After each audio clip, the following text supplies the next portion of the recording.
behalf of the APS, I would like to acknowledge the traditional country throughout Australia on which we gather, work, live and stand, and acknowledge our elders past, present and future. So I'll tell you a little bit about the project. Yes, I'm very curious.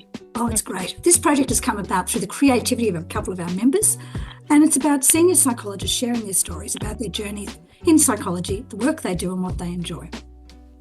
It's about helping our younger psychologists understand there is not a single pathway from A to B and that your career develops and changes over time. And it's really for you to tell your story. And I'm going to love hearing it, and I will constantly interrupt you because I bet I'm going to be 100% absorbed in what you've got to say. So let's start off, if you would, by telling me about how many years you've been a psychologist and how you ended up being a psychologist. Oh, that's quite a story. So I have been a psychologist for 44 years. And it's not my first career. Oh. I was a high school teacher for 7 years before that. I taught English, French and maths, and I had no intention of ever being anything but a high school teacher. I loved it. I loved teaching English. We used to put on plays. We used to do debates, But when I trained, there was a shortage of teachers in Queensland, and they trained us for only 2 years. I was on a scholarship after the senior exam, but they only gave us 2 years. They gave us 1 year at the university full time, and they paid me 14 guineas a fortnight to live on, which I did. And then they gave us a year at Teachers College, and I went to Cobham Grove, which is now a university campus. And years later, I taught there. But that was all you got. You got 2 years. So a year to start a Bachelor of Arts and a year to get your teacher training. And then during that year, you did some prac at local high schools and so on. And then they transferred you. And so at the tender age of 19, I was teaching teenagers. But how I got to psychology, which is more to the point, is because I was on a scholarship, they made me do in that first year doing the BA, English, French, fine, I could do that, maths and history. And I did honours in refectory. I was very social. My brother was a third-year engineering student. I got lots of dates with his mates. So I failed for the first time in my whole life. I was always sort of top of the class at school. I failed maths because the maths teacher was just a madman. Couldn't understand a word he said. And history because I'd never done history at school. I did physics instead of history. So I'd failed 2 subjects out of 4. And then I did a couple more from distance learning when I was at Gundawindi, and I managed to scrape through the maths, got a P for maths eventually. But I was under a sort of you're in fear of gross failure. You fail one more thing and you're out, girl. So I sort of took a pause for the cause after I got married in Gundawindi. And so it was 10 years after my first year, I was living, we'd been on a farm, but we lost that. So we moved to the Gold Coast, and I was within distance of doing French at uni, and you couldn't do French online in those days. And I wanted to get the BA. I thought you should get a proper degree. I've got a bit of a degree. So I wrote to the university, and they said, if you ever fail anything ever again, you're out, basically, words to that effect. So they let me enroll. So I did more French, did a major in French, I did more English, did a major in English. But you had to get a filler-in sort of subject. And my filling-in subject was psychology. Oh, my goodness. Your filling-in subject. And so I didn't study any of it, and I got a high distinction for PY 101 because although I didn't do any study because it was just, by the by, it wasn't my mainstream, I had shared a flat in that first year at uni, well, a house actually in St Lucia, with a girl who was studying psychology.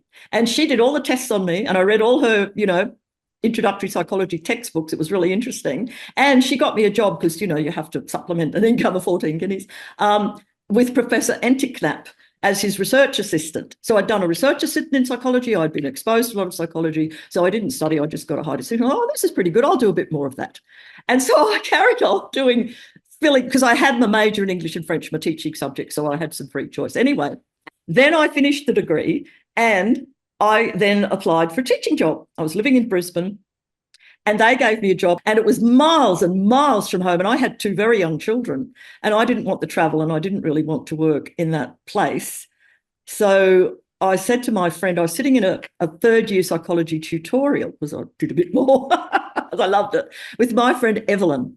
And I told Evelyn, look, I don't want to take this job, but what can I do? I need to work. My husband had lost a farm, and he didn't have much of an income. So she said the memorable words. She said, you could get a job where I work.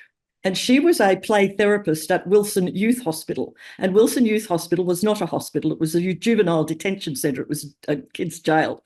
And the courthouse was on the bottom floor, and the quarters for the boys and girls, there were separate quarters for boys and girls were on top. And she said this, she said, with your teaching background, because I was a registered teacher, and your psychology, because I was doing up to third year psychology by this stage, you could get a job where I work, because you had to have the psychology. You didn't have to have honours or anything. You just had to have a BA with a major in psychology. For the jobs were play therapist, and they were under occupational therapy. So my supervisor at that, and I got the job. And it was the weirdest job interview, because I was interviewed by Dr. Bertie Phillips, who was this big bloke. He was a psychiatrist, and his wife was a psychiatrist, Irene, and we were terrified of Bert and Irene. And they ran child guidance in Brisbane. And I believe that Bert used to bully, I think that's not too strong a word, Joe Bjelke-Peterson to get funding for child guidance clinics, because he'd say to Joe, this was the legend, if you don't give me funding, there'll be delinquents on the streets. So he'd set up all these amazing clinics all over Brisbane, all multidisciplinary, and each clinic had one psychologist, one speech therapist, one social worker, one nurse receptionist, one doctor with an interest in mental health, one visiting consultant psychiatrist, and so on. They were great. We could do with those now. I know. Oh, it was just brilliant. Multidisciplinary. I learnt so much. So I was at Wilson Youth Hospital, which was the young offenders unit, and I had to supervise their correspondence classes. That's distance learning, correspondence school, because they were banged up virtually in jail and they couldn't go to school. But I found out years later that my appointment was political. And Evelyn was right, because they used to have a teacher and a classroom in Wilson, but they'd got rid of it. I don't know why they got rid of it, but they'd just recently gone. And the community was up in arms that these kids were not getting an education. And so they didn't have funding for a teacher, I think, but they had funding for the therapist job. And I came in as a therapist, but I was a teacher, so Bert could shut them up. And I only worked that out. You were the perfect appointment. I was a political appointment, because, and the reason I pondered that, Zena, is that the interview with Bertie Phillips, I walked in, he had an office in Wilson. He looked at my CV and my academic records. So what are these sevens? Oh, they're high distinctions. Oh, very good. You've got the job. That's it. It was a bit awkward because I no longer got school holidays and I had children, but best thing that ever happened. I love Evelyn. I loved it. And they funded me to then continue to do psychology and do honours. So I had a BA with some good grades. You had to get a grade point average of 6 or more to go into honours, and I had that. And so in the psychology, and so I went into honours and did the 1 year honours over 2 years part-time while I worked, and the health department, which child guidance was under, funded me.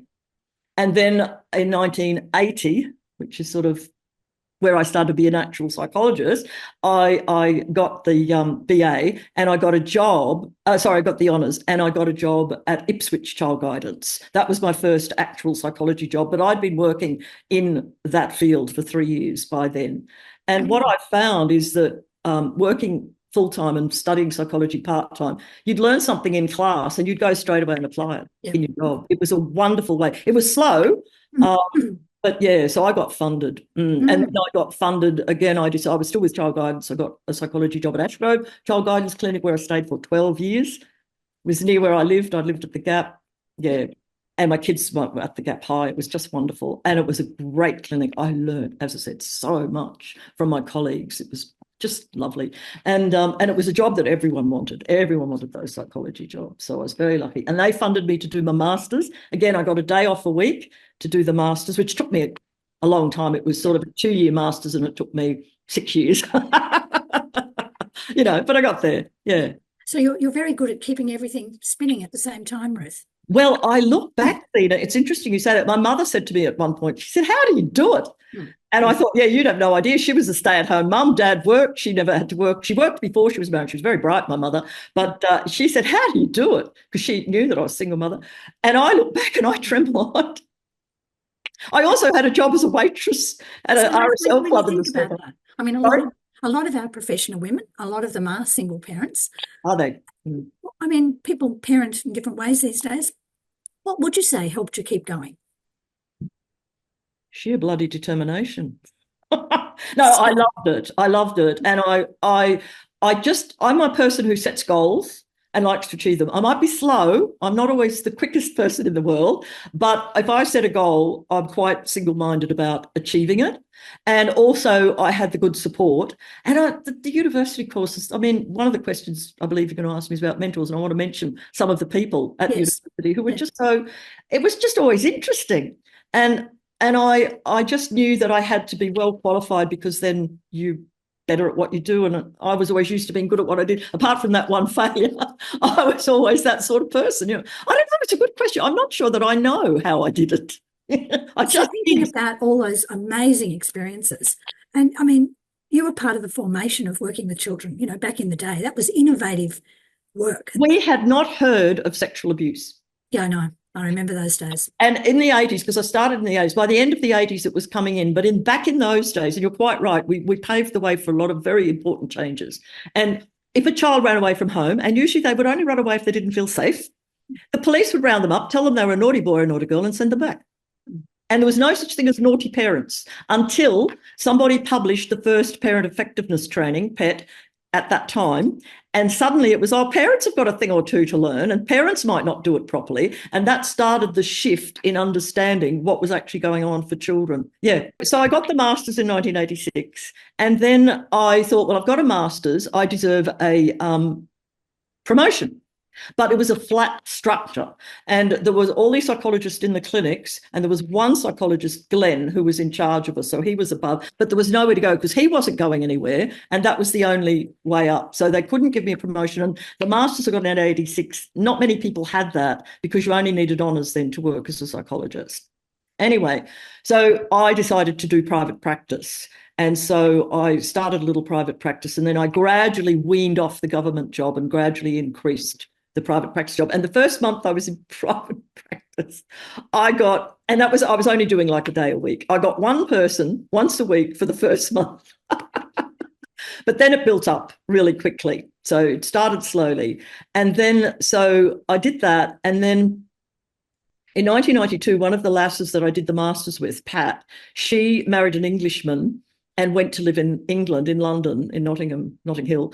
And she was lonely. And she lured not just me, but another psychologist we did the masters with over to England. I got this job in England, and it was in a place called Preston Hall, which was an old English mansion, you know, one of the big houses with a big garden. And it was interesting in Kent.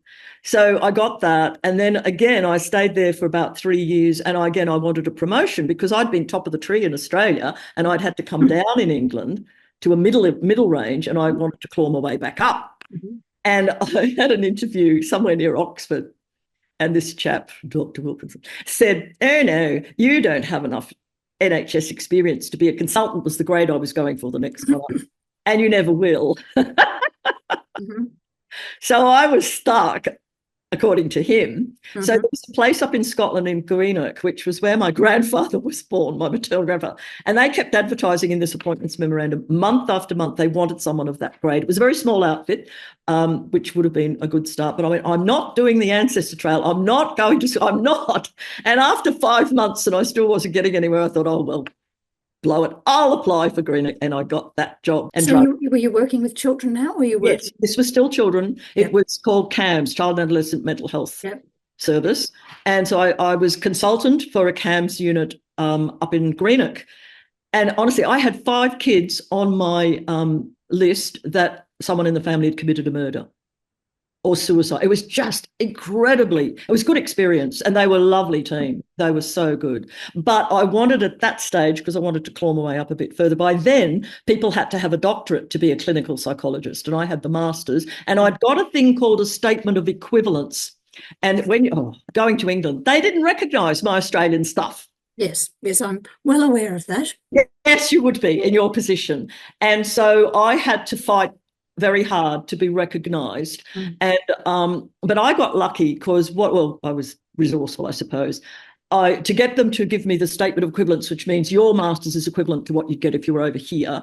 I got a letter of recommendation from Professor Graham Halford, who was at UQ and was also in my friendship circle, and he wrote in favour of me. And I sent them one of my research project written up so that they could see what I'd done, and they let me in. But the statistics, something like 93% of perfectly well qualified and experienced, like me, psychologists from South Africa, New Zealand, America, and Australia, don't get let into the BPS. 93%. So my friend Kari, who was from America and had that struggle, I met her in Kent where my first job was, and another lass from New Zealand, we formed an association. We called it Ansas Psychologists, Australia, New Zealand, and US Psychologists. And we did a survey of our membership. We only had about 100 members, but we got members, about what was difficult. And they said they nearly cried filling out the survey because none of them had managed to get into you get qualified, get a statement of equivalence. It was really bad. And we got a poster session that Kari attended at the first international conference for licensing and credentialing of psychologists. So it was international. And we got a poster session, and guess what we called it? Not okay in the UK. And all these BPS people, Kari told me, all these BPS people kept walking past and glaring at her. But I think that helped because after that, they set up training in statement of equivalence, which I didn't think was particularly fair. I'm glad I didn't have to do it. I got the statement of equivalence, but then I wanted to get a doctorate. And when I was up in Scotland, the University of Glasgow, which was my closest university, did not take into there was a top-up doctorate. So if you had a master's, you could do 1 year full-time top-up. And but the University of Glasgow only took their own master's graduates, and I was a graduate of UQ in Queensland. So I wanted to get back to London because I knew that there were universities down there that would let me do a top-up doctorate. So a friend of mine from Kent, Jane, she came up to Scotland on holidays, and I told her that I wanted to get back to London. She told someone who had a job for someone like me with consultant experience, and I got headhunted back to London by David Sperling. And David was one of my mentors and wonderful people in my life. So David headhunted me, and he rang and said, would you like to apply? And I said, well, I'm going over to the Czech Republic. My son was there, and I'll have to go through London in a couple of weeks, and I'll come and have a look at it because I'd learned from that first experience. You've got to look. It mightn't be what it seems on paper. So I said, I'll come and have a look. He said, fine. So we set up an arrangement where I was coming to Sutton to look. Then he rang me a couple of days later and said, I've set up an interview panel for your visit. So it sounds like you picked up mentors and colleagues wherever you went, but who are the outstanding ones? There is a woman on the list. She's one of the first, Professor Elsie Harwood. Right. Professor Harwood was an original blue stocking. She had a Bentley that matched one of the male professors' cars. And my mother knew her family as well, funnily enough, was best friends with her cousin. But Professor Harwood, she lectured us in psychometric assessment. And she claimed to be a personal friend of David Wexler.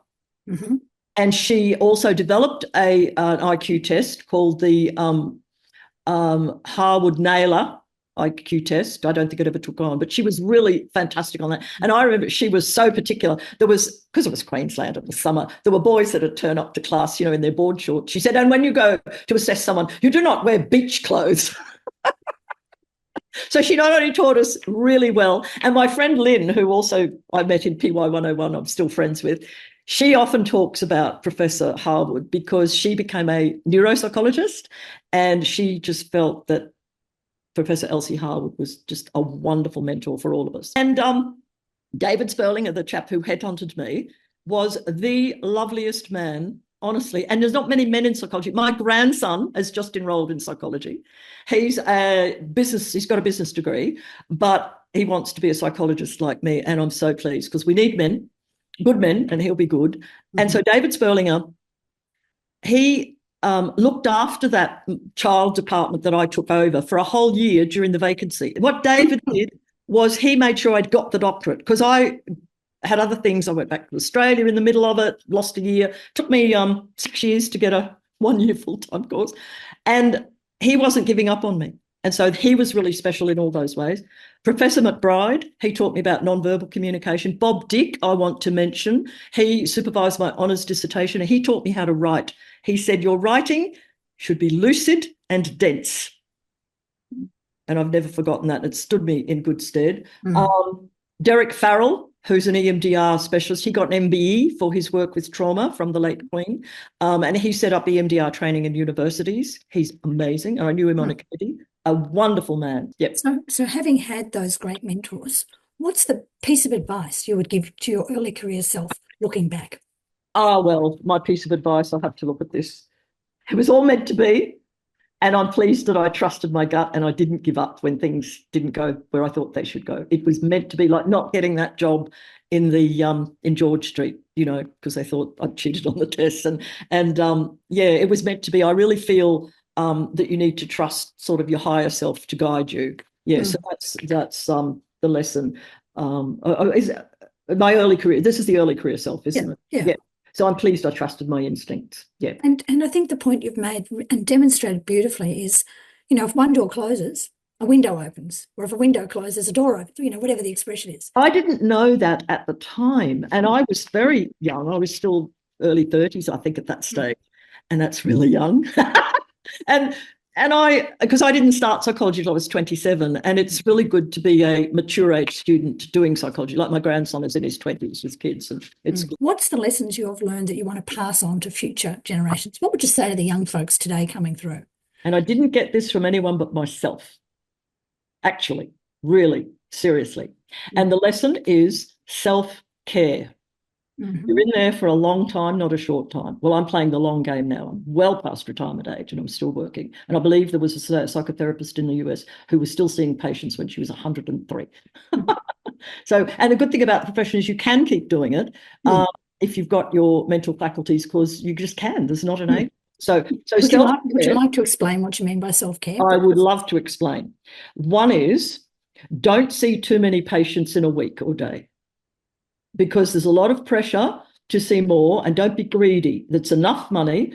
Be sensible with your money. I'm writing a book about how to manage money, and I'm quite well off now, even though I haven't pushed myself to see too many patients. So I would see maximum in my heyday 5 a day, 2 in the morning, 3 in the afternoon. That's what I did at Child Guidance. Maybe they taught me that. I don't know. But I wrote an article, if people are interested in learning more about how to look after yourself as a psychologist. I wrote an article that was published in a UK journal called the Clinical Psychology Forum, and it was published in 2019. And I did it in the UK because it was about a place in Australia where I'd worked, and I didn't like the way they treated psychologists. I thought it was a recipe for burnout. And so I've said in there, I can't work in a room without natural light. And I'm noticing you've got natural light there. But a lot of offices, in particularly doctors' surgeries and so on, they're windowless rooms, and that place had a windowless room. I can't work in that. What are your hopes for psychology? Well, I've got a couple. That we won't be replaced by apps. Yes. There's an app to stop you committing suicide. There's an app to go to sleep. There's apps for everything. And I think I've talked about this to quite a few of my colleagues and friends, that you can't really replace the being in the room with people. And I do quite a lot of my work on Zoom, as we are today. But the people, because I'm in Toowoomba, some of the people that get referred to me are in outlying areas that are an hour and a half drive away. And what they do, almost invariably, and it's up to them, I don't make them, they choose to see me in person for 1 or 2 or one lady 3 sessions to get therapy underway, get to know me, and then go on Zoom.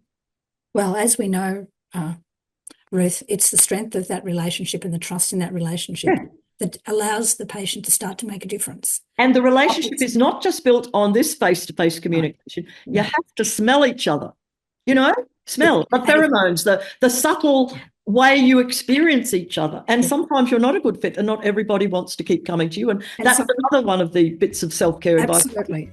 If they don't want to come back. And psychology is much more than a bag of tricks. And I think it's very important for us to be aware of. You learn all your theory, but it's about what you're saying now. It's about that connection with the person, and absolutely, and with yourself. Yeah, I'm going to have to stop talking to you, sadly. It's been delightful. Thank you. It has been a pleasure for me. So thank you so much. Well, thank you for choosing me and giving me this amazing opportunity. I'm proud of you. We want you to be proud of you too.